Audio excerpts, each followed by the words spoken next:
Hi everyone, welcome to my channel. AP TET cum TRT 2018 సిరీస్లో ఇది 8వ వీడియో. ఈ వీడియోలో మనం జనవరి 20, 2019 జరిగినటువంటి ఆఫ్టర్నూన్ సెషన్కి సంబంధించిన ఎస్జిటి మ్యాథమెటిక్స్ కంటెంట్లో 20 క్వశ్చన్స్ యొక్క సొల్యూషన్స్ డిస్కస్ చేద్దాం. Question number 111. ఒక వస్తువు యొక్క లాభము మరియు కొన్న వెలల నిష్పత్తి 2:5 అయినా కొన్న వెల మరియు అమ్మిన వెలల నిష్పత్తి కావాలి. ఇక్కడ మనకి లాభానికి కొన్న వెలకి నిష్పత్తి ఇచ్చాడు. So we are given ratio between profit and cost price. So లాభము ఇస్టు కొన్న వెల ఇవ్వడం జరిగింది. సో ఇది 2:5. ఇట్లాంటివి మనం గతంలో కూడా డిస్కస్ చేయడం జరిగింది. ఇట్లాంటి నిష్పత్తులు ఇస్తే మనము లాభాన్ని 2x గాను కొన్న వెలని 5x గాను తీసుకోవాల్సి ఉంటుంది. ఇప్పుడు మనల్ని అడిగింది కొన్న వెలకి అమ్మిన వెలకి నిష్పత్తి. ఈ లాభాన్ని కొన్న వెలని కలిపినట్లయితే మనకి అమ్మిన వెల వస్తుంది. సో 2xని 5xని కలిపితే 7x. ఇది అమ్మిన వెల, అంతే కదా. కొన్న వెలని లాభాన్ని కలిపితే అమ్మిన వెల వస్తుంది. ఇప్పుడు మనకి కొన్న వెలకి అమ్మిన వెలకి నిష్పత్తి.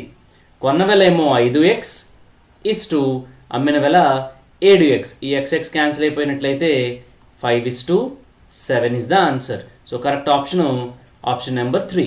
Let us move to question number 112.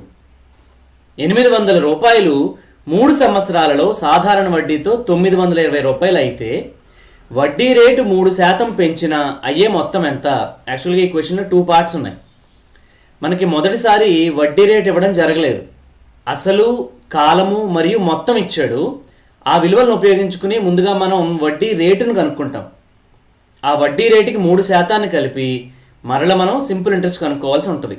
ముందుగా ఫస్ట్ పార్ట్ చేసినట్లయితే అసలు 800, కాలము 3 సంవత్సరాలు, మొత్తం ఇచ్చాడు మనకి 920. ఈ మొత్తంలోంచి అసలుని తీసేసినట్లయితే మనకి సాధారణ వడ్డీ వస్తుంది. 920లోంచి 800 పోతే 120. ఇది ఎస్ఐ. సో ఇప్పుడు మనం ఆర్ కనుక్కోవాలనుకుంటే R is equal to 100 into simple interest SI by P into T. ఇది ఆల్రెడీ మనకు తెలిసినటువంటి సూత్రం. సో ఇది 100 into SI 120 by P 800 into 3. ఈ 2 zeros క్యాన్సిల్.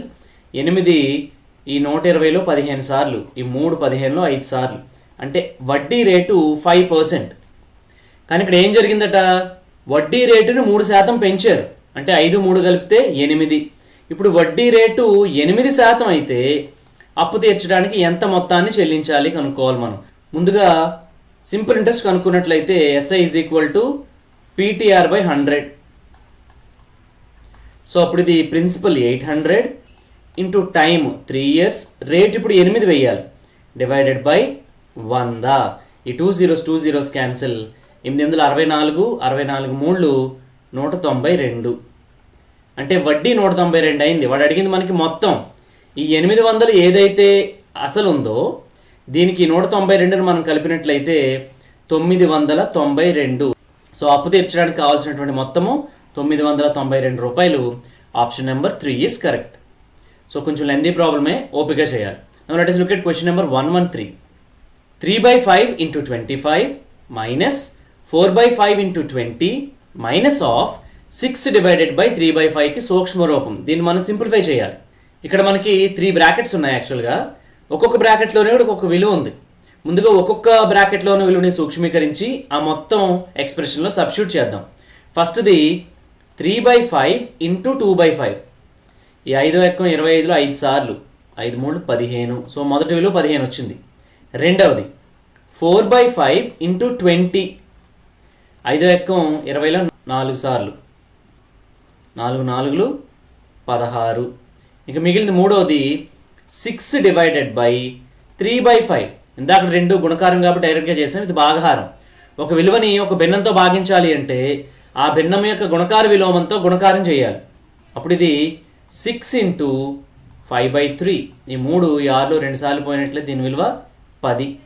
సో ఇప్పుడు ఈ విలువల్ని మనకి ఇచ్చినటువంటి ఎక్స్ప్రెషన్లో కనుక సబ్స్టిట్యూట్ చేస్తే 3/5 ఇంటూ 25 ఈ విలువ 15 మైనస్ 4/5 ఇంటూ 20 ఈ విలువ మనకి 16 వచ్చింది, 16 మైనస్ 6 డివైడెడ్ బై 3/5 ఏమో 10 వచ్చింది. సో ఇప్పుడు దీన్ని సూక్ష్మీకరిస్తే 15 మైనస్ ఆఫ్ 16లోంచి 10 పోతే 6 15లోంచి 6 పోయినట్లయితే 9. సో కరెక్ట్ ఆప్షన్ మనకి second option correct. Let us look at question number 114. 2 అంకెల ప్రధాన సంఖ్యలలో 2 అంకెలు ప్రధాన సంఖ్యలు అయ్యే సంఖ్యల సంఖ్య ఎన్ని? సో మనకి 2 అంకెల ప్రధాన సంఖ్యలు అంటే 10 నుంచి 99 వరకు ఉన్న అంకెల్లో ప్రధాన సంఖ్యలు తీసుకోవాలి, కానీ అన్ని ప్రధాన సంఖ్యలు అడగలేదు. దాని యొక్క 2 అంకెలు ప్రధాన సంఖ్యలు అవ్వాలట.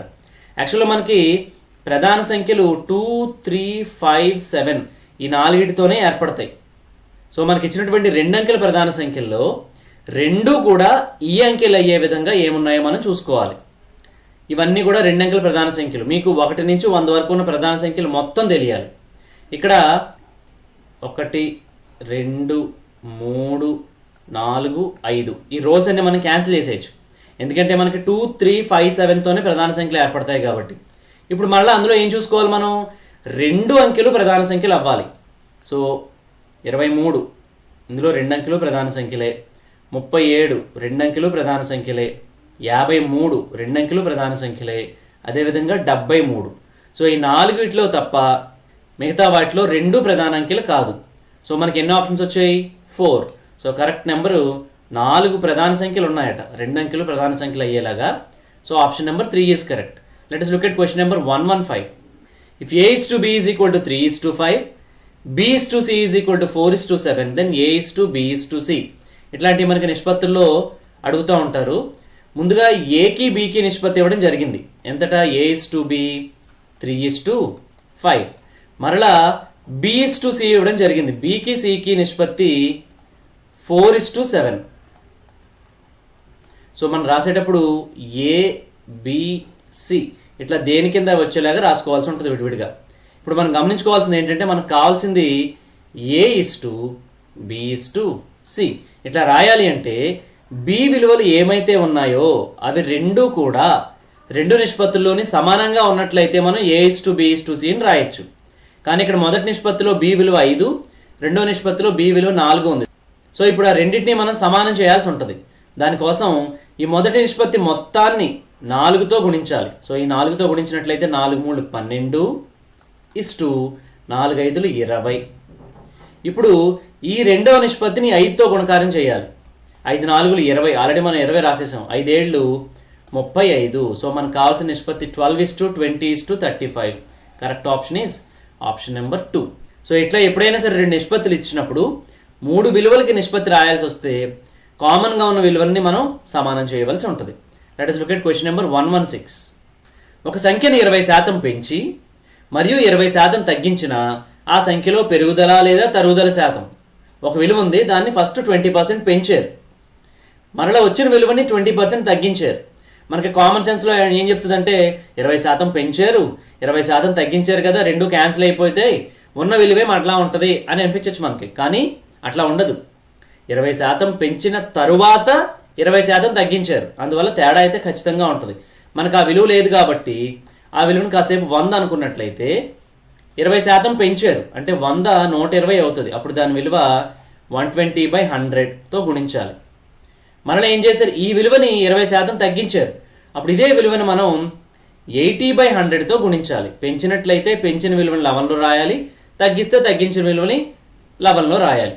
సో ఈ 2 zeros క్యాన్సిల్, 0 0 0 0 8 12 96. అంటే 100 ఉండాల్సిన విలువ 96కు పడిపోయింది. అంటే ఏం జరిగింది? 4% తగ్గింది. So correct option number 1. Let us look at question number 117. 6412 పరిపూర్ణ వర్గమొకటకు కలపవలసిన కనిష్ట సంఖ్య. 6412 పర్ఫెక్ట్ స్క్వేర్ కాదు. దీన్ని పర్ఫెక్ట్ స్క్వేర్ చేయాలి అంటే ఏ మినిమం వాల్యూ మనం యాడ్ చేయాల్సి ఉంటుంది. ఇది సాల్వ్ చేయాలంటే మనం 6412 ఏ సంఖ్య యొక్క వర్గానికి దగ్గరలో ఉందో చూసుకోవాలి. మిగతా పెద్ద సంఖ్యలు అయితే మనకి ఇబ్బంది పడమేమో, కానీ ఇది అంత కష్టమైంది కాదు. ఎందుకంటే 80² విలువ 6400 864 కాబట్టి. సో ఇది దీనికి దగ్గరగానే ఉంది, కాకపోతే 12 ఎక్స్ట్రా ఉంది. తీసివేయాల్సిన సంఖ్య అని అడిగితే 12 రాసేద్దాం మనం, కానీ కలపాల్సిన సంఖ్య. అందుకని ఏం చేయాలంటే 80 తర్వాత సంఖ్యను తీసుకుని దాని యొక్క వర్గాన్ని లెక్క పెట్టాలి. అంటే 81² లెక్క పెట్టాలి. 81 × 81 దీని విలువ 6561. మనకి ఇచ్చినటువంటి సంఖ్య 6412. ఇప్పుడు 2 తీసేసినట్లయితే 149. అంటే 6412 ఖచ్చిత వర్గం అవ్వాలి అంటే కలపవలసిన కనిష్ట సంఖ్య 149. Let us look at 118. వరుస సంఖ్యలతో ఏర్పడి ప్రధాన సంఖ్య అయ్యే సంఖ్య. అక్కడ ఉన్నటువంటి సంఖ్యలో అంకెలన్నీ వరుసగా ఉండాలట. అట్ ద సేమ్ టైం అది ప్రైమ్ నెంబర్ కూడా అవ్వాలి. ఇక్కడ చూడండి 1 2 3 5 6 7 4 5 6 7 6 7 8 9 ఇవన్నీ వరుసగా ఉన్న సంఖ్యలతోనే ఏర్పడ్డాయి. అట్ ద సేమ్ టైం అది ప్రైమ్ నెంబర్ కూడా కావాలి. అంటే వాటికి ఒకటి మరియు అదే సంఖ్యకు తప్ప మిగతా కారణాంకాలు ఉండకూడదు. ఇవన్నీ బేస్ సంఖ్యలే, అందువల్ల 2 కారణాంకం అయ్యే పరిస్థితి లేదు. ఇప్పుడు 3 యొక్క భాజనీయతతో వీటిని చెక్ చేద్దాం. 3 యొక్క భాజనీయత ప్రకారం సంఖ్యలోని అంకెల మొత్తం 3తో భాగించబడితే ఆ సంఖ్య కూడా 3తో భాగించబడుతుంది. ఇక్కడ 1 + 2 + 3 దీని విలువ 6. 6 3 చేత భాగించబడుతుంది కాబట్టి ఈ 123కి 3 కారణాంకం. సో ఇది ప్రధాన సంఖ్య అయ్యే అవకాశం లేదు. 5 + 6 + 7 దీని విలువ 18. 18 కూడా 3 యొక్క గుణిజమే, అందువల్ల ఇది కూడా ప్రధాన సంఖ్య అయ్యే అవకాశం లేదు. 4 + 5 + 6 + 7 ఇవన్నీ కలిపినట్లయితే 22. 22 3 యొక్క గుణిజం కాదు, అంటే దీనికి 3 కారణాంకం అయ్యే పరిస్థితి లేదు. మిగతా కారణాంకాలు అవుతలేదు చూద్దాం. నెక్స్ట్ 4th ఆప్షన్కి వెళ్దాం. 6 + 7 + 8 + 9 ఇవన్నీ కలిపినట్లయితే 13 21 30. 30 3 యొక్క గుణిజమే కదా, అంటే 6789 కూడా ప్రధాన సంఖ్య అయ్యే అవకాశం లేదు. అది 3 చేత భాగించబడుతుంది. సో మనకి మిగిలినటువంటి ఆప్షను 4 5 6 7. ఇట్లా elimination of the wrong answers ద్వారా మనం ఇట్లాంటి సాల్వ్ చేయాల్సి ఉంటుంది. Let us look at question number 119. ఇక్కడ ఒక పౌనఃపున్య విభజన పట్టిక ఇవ్వడం జరిగింది. పై పౌనఃపున్య విభజన పట్టిక నుండి 30 to 40 తరగతి అంతరం వరకు గల సంచిత పౌనఃపున్యాల విలువ. మీకు కూడికొస్తే ఇది చాలా ఈజీగా ఆన్సర్ చేసేయచ్చు. 30 to 40 అనే క్లాస్ ఇక్కడ ఉంది. ఇక్కడ వరకు ఉన్నటువంటి పౌనఃపున్యాల విలువలన్నీ ప్లస్ చేస్తే అదే మనకి ఆన్సర్. ఇవన్నీ కలపాలి. 25 + 45 + 60 + 120 25 45 70 + 60 130 + 120 250. 250 మనకి ఆప్షన్ నెంబర్ 3గా ఉంది. Now let us look at question number 120. మొదటి n సహజ సంఖ్యల యొక్క అంక మధ్యమము. ఇది యాక్చువల్లీ డైరెక్ట్ ఫార్ములా. మొదటి n సహజ సంఖ్యలు మొత్తము అని అడిగితే n × n + 1/2. ఇది గతంలో ఒక పేపర్లో కూడా వచ్చింది మనకి. ఇది మొదటి n సహజ సంఖ్యలు మొత్తం సగటు అని అడిగితే దీన్ని nతో భాగించాలి. అప్పుడు ఈ n క్యాన్సిల్ అయిపోద్ది. అప్పుడు ఈ విలువ మనకి n + 1/2. సో మొదటి n సహజ సంఖ్యల అంక మధ్యమం. ఈ ఫార్ములా మనకు గుర్తున్నట్లయితే మొదటి 10 సంఖ్యల అంక మధ్యమం, మొదటి 20 సంఖ్యల అంక మధ్యమం అట్లా ఇచ్చినా మీరు దీన్ని ఆన్సర్ చేయగలరు. So option 1 is correct. n + 1/2. Question number 121. ఒక స్తూపము యొక్క భూ పరిధి 44 సెంటీమీటర్లు మరియు దాని ఎత్తు 15 సెంటీమీటర్లు అయిన స్తూపం యొక్క ఘనపరిమాణం కావాలి. స్తూపం ఘనపరిమాణం యొక్క సూత్రం πr²h. పై విలువ ఎలాగ స్థిర సంఖ్య 22/7. మనకి వ్యాసార్థం తెలియాలి, ఎత్తు కూడా తెలియాలి. ఈ క్వశ్చన్ ఆల్రెడీ ఎత్తు ఇవ్వడం జరిగింది కానీ వ్యాసార్థం ఇవ్వలేదు. దీనికి బదులుగా వృత్తం యొక్క పరిధి ఇచ్చాడు. సో ఇది కనుక మనం స్తూపంగా కన్సిడర్ చేసినట్లయితే మనకి భూమి యొక్క పరిధి ఇవ్వడం జరిగింది. అంటే భూమి యొక్క పరిధికి సూత్రం 2πr కదా. సో 2πr విలువ మనకి ఇచ్చారు. అదేవిధంగా దీని ఎత్తు h కూడా ఇచ్చారు. 2πr విలువను 44కు సమానం చేయడం ద్వారా మనం r విలువ లెక్కించి దాన్ని πr²hలో రాయవలసి ఉంటుంది. So 2πr = 44. అంటే 2 × 22/7 × r ఈజ్ 44. అంటే అప్పుడు r = 44 × 7/22/2. 22 44 44 క్యాన్సిల్. సో వ్యాసార్థం r వచ్చింది మనకి. ఇప్పుడు సూత్రంలో కనుక ప్రతిక్షేపించినట్లయితే πr²h ఘనపరిమాణం 22/7 × r 7 స్క్వేర్ కాబట్టి × 7 h విలువ 15 ఘనం సెంటీమీటర్లు. 7 7 క్యాన్సిల్. 22 × 7 × 15 చేసినట్లయితే 2310 ఘనపు సెంటీమీటర్లు. So option number 1 is correct. 2301 centimetre cube. Now let us look at question number 122. a = -126 a⁴b² x. b = a² bx. c = -64 a⁴6 b² x. d = -8 a² bx అయినా a/b + c/bకి ఏ విలువ సమానమో చెప్పాలి. ఇక్కడ మనకి 4 ఏకపదులు ఇచ్చాడు. మొదటి 2 భాగాహారం చేయాలి. అదేవిధంగా చివరి 2 కూడా భాగాహారం చేసి 2 కలపాలి. చూడడానికి లెందీగా అనిపిస్తుంది కానీ చాలా సింపుల్ ప్రాబ్లం ఇది.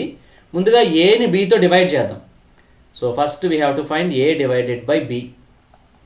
ఏ ఏమో -126 A power 6 B square X divided by B A square B X. దీని కనుక మనం చూసినట్లయితే ఇక్కడ గుణకం 1. సో ఇది -126 A power 6 by A square. ఆర్లోంచి 2 పోతే 4 అంటే ఇది ఏ పవర్ 4. బి స్క్వేర్ అంటే బి ఇంటూ బి, ఒక బి క్యాన్సిల్ అయిపోతే ఇంకొక బి ఉంటుంది మన దగ్గర, ఈ ఎక్స్ క్యాన్సిల్. సో ఇది ఏ డివైడెడ్ బై బి. ఇప్పుడు సి డివైడెడ్ బై డిని లెక్క పెడదాం. C divided by D. C ఏమో -64 A power 6 B square X divided by D -8 A square B X. X cancel. లవహారాలకి మైనస్ ఉంటే మనలో మైనస్ రాదు. 64లో 8 ఎక్కం 8 సార్లు. A power 6 by A square అంటే మనలో ఏ పవర్ 4. బి స్క్వేర్లోంచి బి పోతే ఇంకొక బి ఉంటుంది. సో ఈ 2 విలువలో మనకు రావడం జరిగింది. ఈ 2 సజాతి పదాలే. సో ఇప్పుడు 2 కలపాలి మనం. అంటే -126 ప్లస్ 8 చేసి దానికి ఏ పవర్ 4 బి రాస్తే సరిపోద్ది. -126 plus 8 -118. So answer -118 A power 4 B. Correct option option number 3. యాక్చువల్గా మనం ఈ ఏ డివైడెడ్ బై బి చేసిన తర్వాతనే మనం ఒక అంచనాకి రావచ్చు. ఆన్సర్ ఏ పవర్ 4 బి రావాలి. అంటే ఇది ఈ 2 కరెక్ట్ ఆప్షన్ కాదని మనకు తెలిసిపోద్ది. సో 2 ఆప్షన్స్ ఎలిమినేట్ అయిపోయినాయి. సో మిగతా 2 ఆప్షన్స్ చూసుకున్నట్లయితే మనకి కొంచెం సింపుల్గా అనిపిస్తుంది. Let's look at question number 123. ఒక దీర్ఘచతురస్రాకార పార్కు పొడవు దాని వెడల్పు కంటే 17 మీటర్లు ఎక్కువ. పార్కు చుట్టుకొలత 178 మీటర్లు అయినా పార్కు యొక్క వైశాల్యం. ఇట్లాంటి క్వశ్చన్స్ మనల్ని రిపీటెడ్గా అడుగుతున్నారు. పొడవు వెడల్పు కన్నా 17 ఎక్కువ. సో ఇట్లాంటి కేసెస్లో మనం వెడల్పుని ఎక్స్ అని తీసుకున్నట్లయితే పొడవు ఎక్స్ ప్లస్ 17 మనకు చుట్టుకొలత ఇవ్వడం జరిగింది 178 మీటర్లు. సో 2 ఇంటూ పొడవు ప్లస్ వెడల్పు 178కి సమానం చేస్తే మనకి ఎక్స్ విలువ వస్తుంది. దాన్ని బట్టి వైశాల్యం కనుక 2 ఇంటూ ఎల్ ప్లస్ బికి 178ని సమానం చేసినట్లయితే మనకి ఎక్స్ విలువ వస్తుంది. అంటే వెడల్పు వచ్చినట్టు దాని నుంచి పొడవు కనుక్కుని వైశాల్యం లెక్క పెడదాం. So 2 into L plus B 2 into పొడవు ప్లస్ వెడల్పు మనకి 178గా ఇవ్వడం జరిగింది.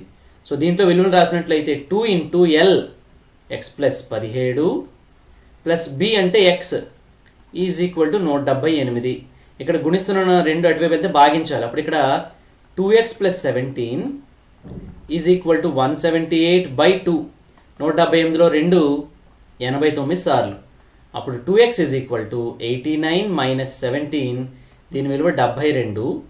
అప్పుడు x 72/2 36. ఎక్స్ వచ్చిందంటే మనకి వెడల్పు వచ్చినట్టు. వెడల్పు 36. 36కి 17కి వెళ్తే పొడవు వస్తుంది అంటే ఇది 53. సో పొడవు వెడల్పు 2 మన దగ్గర ఉన్నాయి.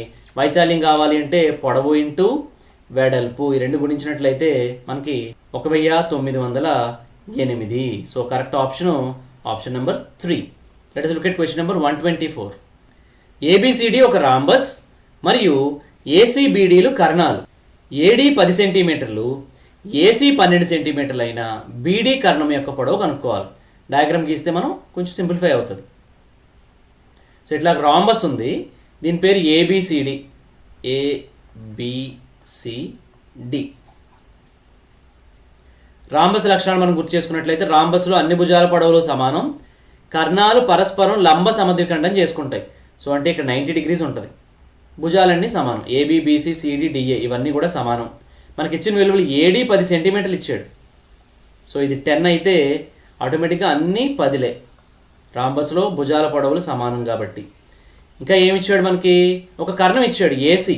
ఈ కర్ణం పొడవు 12 సెంటీమీటర్లుగా ఇవ్వడం జరిగింది. అంటే ఇది 6 సెంటీమీటర్లు ఉంటుంది, ఇది కూడా 6 సెంటీమీటర్లే ఉంటుంది. ఇప్పుడు మనం బీడీ కర్ణం పొడవు కనుక్కోవాలి. దానికోసం ఇక్కడ ట్రయాంగిల్ ఫర్ ఎగ్జాంపుల్ ఇది ఓ అనుకున్నాం అనుకోండి. ఈ త్రిభుజంలో మనం పైథాగరస్ థియరమ్ని అప్లై చేస్తే ఓడి విలువ వస్తుంది. ఆ ఓడిని డబుల్ చేస్తే మనకి బీడీ కర్ణం విలువ వస్తుంది. పైథాగరస్ సిద్ధాంతం ప్రకారం కర్ణము స్క్వేర్ ఈజ్ ఈక్వల్ టు భుజము స్క్వేర్ ప్లస్ భుజము స్క్వేర్. ఇక్కడ కర్ణము ఏడి అంటే AD square is equal to OA square plus OD square. అంటే ఇది 10 square is equal to 6 square plus OD square. 10 square 100 is equal to 36 plus OD square. అంటే OD square is equal to 100లోంచి 36 పోతే 64. అప్పుడు ఓడి 64 యొక్క వర్గములు 8. ఓ నుంచి D వరకు 8 ఉన్నట్లయితే ఈ పక్కన కూడా 8, అంటే కర్ణం యొక్క పొడవు 8 కలిపితే 16 సెంటీమీటర్లు. సో ఇట్లా ఒకే ప్రాబ్లంలో రకరకాల కాన్సెప్ట్స్ ఇన్వాల్వ్ అయి ఉన్నాయి, జాగ్రత్తగా మనం సాల్వ్ చేయాల్సి ఉంటుంది. Let us look at question number 125. 28 సెంటీమీటర్ల భుజంగా గల చతురస్రంలో అంతర్లిఖించబడిన వృత్తం యొక్క వైశాల్యం. ఒక చతురస్రం ఉందంటే దాని యొక్క భుజం 28 సెంటీమీటర్లు. సో ఇట్లాంటి చతురస్రం ఉంది. ఇప్పుడు దీని లోపల దాని భుజాలని తాకుతూ, అంతర్లిఖించడం అంటే దాని భుజాలని తాకుతూ ఒక వృత్తాన్ని గీయడం జరిగింది. అయితే ఈ బ్లాక్ కలర్ సర్కిల్ యొక్క వైశాల్యం మనకి కావాలి. మనకి భుజం ఇవ్వడం జరిగింది 28 సెంటీమీటర్లు. ఇప్పుడు 28 సెంటీమీటర్లు ఏదైతే ఈ వృత్తం ఉందో ఈ వృత్తానికి వ్యాసం అవుతుంది. సో వృత్తం యొక్క వ్యాసం ఇచ్చినట్టు మనకి, వ్యాసంలో సగం వ్యాసార్థం, అంటే ఈ వృత్తం యొక్క వ్యాసార్థం 14 సెంటీమీటర్లు. ఇప్పుడు πr² సూత్రం తీసుకుని దాంట్లో r బదులు మనం 14 రాసినట్లయితే ఆ వృత్త వైశాల్యం వస్తుంది. సో మనకి r విలువ డయామీటర్లో సగం, 28లో సగం 14. సో ఇప్పుడు వృత్త వైశాల్యం πr². సో 22/7 ఇంటూ r² అంటే 14 యొక్క వర్గం, 14 ఇంటూ 14, 7 14లో 2 సార్లు, 22 2 44, 44 14లు 616. అంటే కరెక్ట్ ఆప్షన్ మనకు option number 4. Now let us look at question number 126. p⁴ minus 256 యొక్క ఒక కారణాంకం కనుక్కోవాలి. ఇది a² - b² అప్లికేషన్ చేసి మనం దీన్ని సాల్వ్ చేస్తాం. ముందుగా ఈ p⁴ మైనస్ 256ని p² మైనస్ 16² అని రాయవలసి ఉంటుంది. Now this is like a² - b². a² - b² is a + b of a - b. So దాని ప్రకారం ఏ ప్లేస్లో p² + 16 ఆఫ్ మళ్ళీ ఏ అంటే p², ఈసారి -b అంటే -16. ఇప్పుడు మనకి ఇచ్చినటువంటి ఆప్షన్స్లో ఏమైనా ఉన్నాయేమో చూద్దాం. మనకి ఇచ్చినటువంటి ఆప్షన్స్లో చూడండి, ఆప్షన్ నెంబర్ 3 p² - 16. యాక్చువల్లీ దీన్ని మరలా ఫ్యాక్టరైజ్ చేయాల్సి ఉంటుంది, కానీ మనకి ఆ స్థాయి వరకు ఇవ్వలేదు. ఒకసారి ఫ్యాక్టరైజ్ చేస్తేనే మనకి ఆన్సర్ వచ్చేసింది. So correct option option number 3. Now let us look at question number 127. ఒక దీర్ఘఘనం యొక్క పొడవు వెడల్పు ఎత్తులు వరుసగా 22 సెంటీమీటర్లు, 10 సెంటీమీటర్లు, 8 సెంటీమీటర్లు అయిన దాని సంపూర్ణతల వైశాల్యం. దీర్ఘఘనం యొక్క పొడవు వెడల్పు ఎత్తులు ఇచ్చేశారు. మనకి సంపూర్ణతల వైశాల్యం సూత్రం తెలిస్తే డైరెక్ట్గా అందులో వాల్యూస్ రాసేయచ్చు. పొడవు 22, వెడల్పు 10, ఎత్తు 8. దీర్ఘఘనం యొక్క సంపూర్ణతల వైశాల్యము 2 of LB plus BH plus LH. ఈ సూత్రంలో ఇక్కడ ఉన్న విలువలు ప్రతిక్షేపించినట్లయితే 2 ఇంటూ LB అంటే 22 into 10 plus BH 10 into 8 plus LH 22 into 8. So ఈ విలువ చూసినట్లయితే 2 ఇంటూ 22 10లు 220 ప్లస్ 10 8లు 80, 22 8లు 176. సో దీని విలువ 2 into 220 plus 80 300 plus 176 476, 476 రెళ్ళు 952. So correct option option number 1. డైరెక్ట్గా ఫార్ములా తెలిస్తే విలువలు ప్రతిక్షేపిస్తే మనకు ఆన్సర్ వచ్చేస్తుంది. తర్వాత ప్రశ్న చూద్దాం. Question number 128. 3x 2x + 7 మరియు 4x - 16లు త్రిభుజం యొక్క కోణాలు అయితే అందులో 2 కోణాల మొత్తం వీటిలో ఏ ఆప్షనో చూస్ చేసుకోవాలి. మనకు తెలిసిన విషయమే, త్రిభుజంలో 3 కోణాలు మొత్తం 180 డిగ్రీలు. సో ఈ 3 విలువల్ని కలిపితే 180కి సమానం చేయాలి. 3x + 2x + 7 ప్లస్ 4x - 16 ఈ విలువ 180కి సమానం చేసినట్లయితే మనకి x విలువ వస్తుంది. 3x + 2x 5x plus 4x 9x plus 7 - 16 - 9 is equal to 180.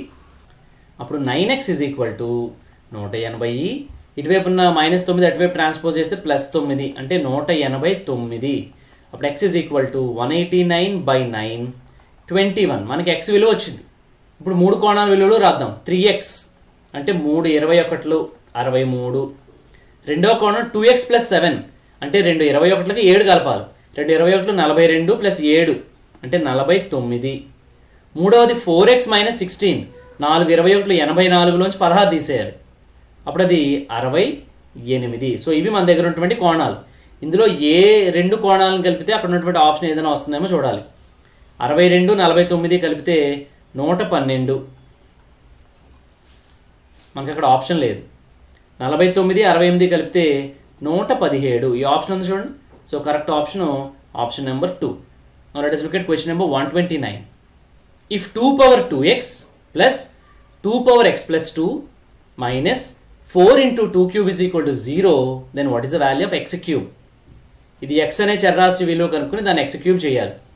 దీన్ని మనం యాక్చువల్గా వర్గ సమీకరణాన్ని ఫామ్ చేసి కూడా సాల్వ్ చేయొచ్చు. కానీ మరి మల్టిపుల్ చాయిస్ క్వశ్చన్ కాబట్టి కరెక్ట్ ఆప్షన్ కాని దాన్ని ఎలిమినేట్ చేసుకుంటూ కూడా వెళ్ళొచ్చు. మనకి x క్యూబ్ విలువ కావాలి అంటే మనకి ఇచ్చిన ఆప్షన్స్ అన్నీ ఏదో ఒక నెంబర్ యొక్క క్యూబ్స్. 125 5 క్యూబ్, 64 4 క్యూబ్, ఇది 2 క్యూబ్, ఇది 1 క్యూబ్. అంటే మనకి x విలువ 5 4 2 లేదా 1 వీటిలో ఏదో ఒకటి అవ్వాలి. ఈ విలువలు అక్కడ ప్రతిక్షేపించి దేనికి సరిపోతే ఆ ఆప్షన్ మనం చూస్ చేసుకోవచ్చు. ముందుగా మనకి ఇచ్చిన సమీకరణాన్ని ఒకసారి చూస్తే 2 power 2x plus 2 power x plus 2 minus 4 into 2 cube అని ఉంది. 2 క్యూబ్ ఏమో యాక్చువల్గా 8, 4 ఇంటూ 8 ఇది 32 ఈజ్ ఈక్వల్ టు 0. ఈ మైనస్ 32 అటువైపు పంపేస్తే 2 power 2x plus 2 power x plus 2 విలువ 32కి సమానం కావాలి. సో ఏ x విలువను రాసినట్లయితే ఎడమవైపు ఉన్న మొత్తం విలువ 32 అవుతుందో ఆ విలువ మనం చెక్ చేయాలి. ముందుగా చిన్న విలువ దగ్గర నుంచి వెళ్దాం. 2 పవర్ 2x, సో x విలువ నేను 1 రాస్తే ఓన్లీ లెఫ్ట్ హ్యాండ్ సైడే లెక్క పెడుతున్నాను నేను. 2 power 2 into 1 plus 2 power x plus 2 అంటే 1 ప్లస్ 2, ఇది 2 స్క్వేర్ ప్లస్ 2 క్యూబ్. 2 స్క్వేర్ ఏమో 4, 2 క్యూబ్ ఏమో 8, ఈ రెండు కలిపితే 12, కానీ మనకి 32 రావాలి. x బదులు 2 రాద్దాం. 2 పవర్ 2x అంటే 2 రెళ్ళు ప్లస్ 2 పవర్ x ప్లస్ 2 అంటే 2 ప్లస్ 2, ఇది 2 power 2 2s are 4 plus 2 plus 2 కూడా 4, 2 పవర్ 4 16, 2 పవర్ 4 16, 16 16 కలిపితే 32. అంటే మనకు కావాల్సినటువంటి ఆప్షన్ x విలువ 2 రావాలి. మళ్ళీ x క్యూబ్ అడిగారు. x cube is actually 8. కొంచెం ఆలోచించి లాజికల్గా చేయాలి. లేదా మీరు 2 పవర్ xని ఒక ఏగా తీసుకుని దీనికి ఒక వర్గ సమీకరణం కూడా ఫామ్ చేసి దీన్ని సాల్వ్ చేయొచ్చు. Now let us look at the last question, question number 130. a is equal to x plus 2y, b is equal to 110, c ఏమో 70 degrees, d is equal to 5x plus 2y. ఈ 4 ABCD అనే సమాంతర చతుర్భుజం యొక్క అంతర కోణాలు అయితే x plus y విలువ మనం లెక్క పెట్టాలి. సమాంతర చతుర్భుజం యొక్క కోణాల లక్షణాలు చూసినట్లయితే ముందుగా దీన్ని ABCD అనుకుంటే ఈ కోణం x plus 2y, angle B 110 డిగ్రీలు, యాంగిల్ C 70 డిగ్రీలు, అదేవిధంగా angle D 5x plus 2y. సమాంతర చతుర్భుజంలో ఎదురెదురు కోణాలు సమానం. అట్లా చూస్తే x ప్లస్ 2y విలువ 70కి సమానం, 5x ప్లస్ 2y విలువ 110కి సమానం. అలా రెండు సమీకరణాలు రాసుకుని మనం వాటిని సాల్వ్ చేయాలి. 5x plus 2y is equal to 110 degrees, x plus 2y is equal to 70. ఈ రెండు ఒకదాని కింద ఒకటి రాసి తీసేస్తే ఇక్కడ గుర్తులు మారుస్తాం. 2y క్యాన్సిల్, 5xలోంచి ఒక x పోతే 4x ఈజ్ ఈక్వల్ టు 110లోంచి 70 పోతే 40, అంటే x ఈజ్ ఈక్వల్ టు 40/4 10.